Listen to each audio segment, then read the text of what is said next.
Hey everybody, welcome back to my channel, Adam Draws Stuff. I'm Adam and I draw stuff, and today I'm drawing the Llama from Fortnite. I wanted to do something a little bit different today. I've been doing a lot of like tutorials and tips videos and product reviews and things like that, and honestly I didn't feel like sitting in front of the camera today, so I wanted to sit behind it and just chill and draw something easy and mindless and just talk to you guys while I'm drawing and just not do anything too serious today. So if you happen to be curious, I am using Arteza's Everblend alcohol markers, which I just recently purchased, and I just did a video review on that too. If you want to check it out, I will leave a link down below. If you don't want to check it out, that's also totally cool. You do you, boo. But I did really like these markers for the price. They're pretty cheap. They're about $70 for a set of 60 markers, which is a really good price for alcohol markers.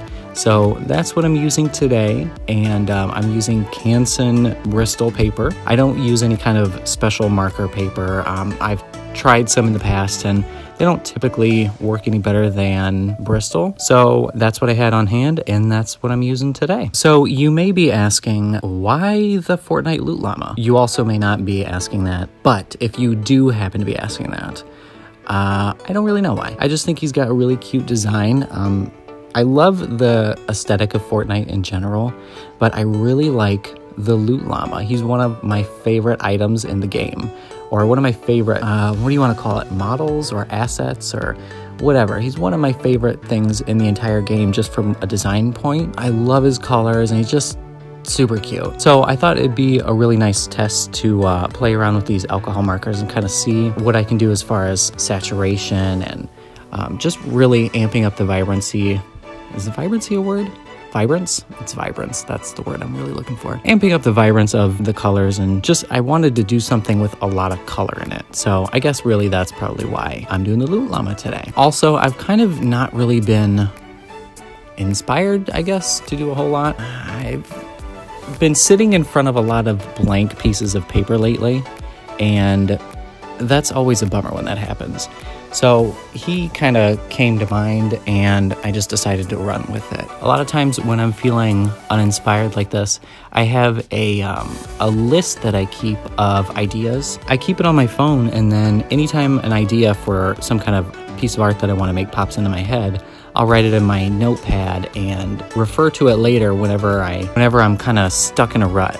I'll just open up my little note of ideas, and hopefully something will look appealing, but lately none of them have been. So that's been an interesting hurdle to deal with. Let me know down below what you do to overcome that sort of artist block. I haven't yet found that perfect foolproof way to get your inspiration back, but I'm still looking. I've also been having a lot of fun with alcohol markers lately. Copics or Copic, however you say that, those are obviously the bigger, more well-known and recognized brand, but when I was digging around online, there's actually so many brands of alcohol markers, and a lot of them seem to be really high quality.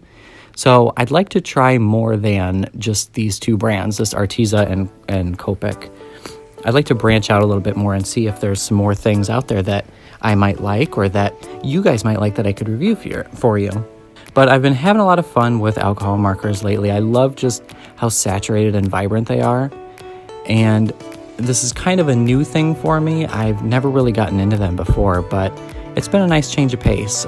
Every now and then, it's fun to branch out a little bit and try a new medium that you've been putting off trying, or that may be like intimidating a little bit, or one that you've just never gotten around to trying just because.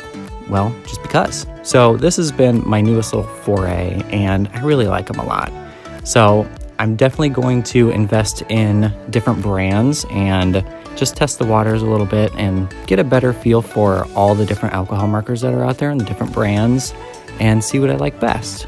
There's a whole lot of mediums that I'd like to try, at least that I'd like to try here on my channel. I haven't really branched out a whole lot in that area. The only medium so far that I've used here on my channel are I've basically just stuck to pencil, colored pencil, and digital.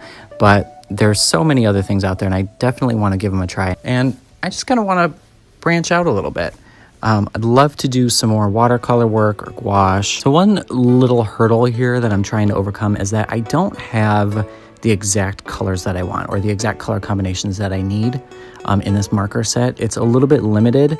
Like I said, there are only 60 colors. Well, technically 59 colors because the 60th marker is a colorless blender. So I'm a little bit limited here, and even I've been trying like some other combinations, layering and blending, trying to get the right color. And no matter what combinations I use, no matter how I approach it, I just can't get the exact colors that I want. So that's bumming me out a little bit here. It would make things a lot easier if I had a bigger color range, which is probably another reason to broaden my horizons a little bit and try different brands. Because as far as I know, Arteza only has these 60 colors or these 59 colors in their alcohol marker line. So not like I need an excuse to buy more art supplies, but if I ever feel like I need one, I've got that up my sleeve. But anyway, I'd also like to know what you guys use. If you have any experience with alcohol markers, what brands do you use? What's your preference? It seems to me like, as far as illustration goes, markers and pens, all the really good stuff seems to be made in Japan, and I don't know exactly why that is. They just kind of have cornered the market on really great markers and pens and illustration supplies. I don't know what they're doing that we're doing differently over here in the US, but they seem to have that locked down. All right, well, anyway, that's about enough rambling about markers. Well, if you made it to this point, we are done. Thanks for hanging out with me and watching me draw. I know there wasn't really a point to this video, but it was just kind of nice to just chill and to have a really low pressure video. I'll be back to some regular videos really soon, but in the meantime, if you haven't yet subscribed, go ahead and do that so you can be ready for the new ones when they come. Thanks again for watching, and I'll see you in the next one.